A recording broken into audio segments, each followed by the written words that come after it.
Hello everyone, মাধুরীস ব্লগে সবাইকে welcome. আজকে নিয়ে এসেছি একটা সুন্দর মুখরোচক রেসিপি। এটা তোমরা সকালের ব্রেকফাস্টেও খেতে পারো, আবার বিকেলেও বানিয়ে খেতে পারো।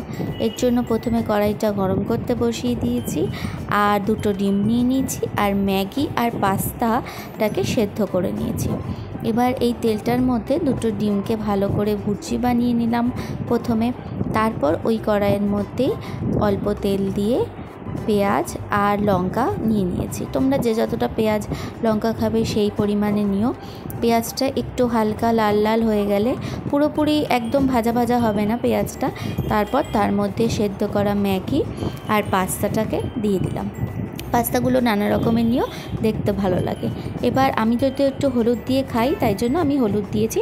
হলুদটা তোমরা স্কিপও করে দিতে পারো। আর এখন সামান্য নুন দিয়ে দেব, পরে নুনটা অ্যাডজাস্ট করে আবার লাস্টে অল্প একটু দিয়ে দেব।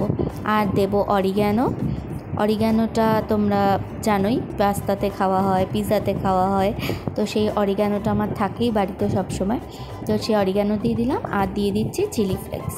এই জায়গায় তোমরা চিলি ফ্লেক্সটাও স্কিপ করতে পারো যদি তোমাদের কাছে না থাকে।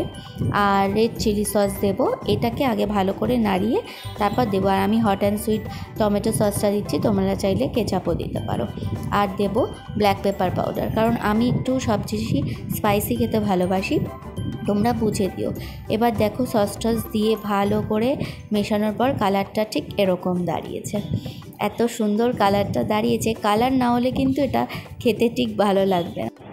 তাহলে আমার পাস্তা ম্যাগি রেডি। এটাকে কি নাম দেবো আমি জানি না, পাস্তা ম্যাগি দিয়েছি আমি নাম। তোমরা চাইলে একটু চিজও গ্রেট করে দিতে পারো।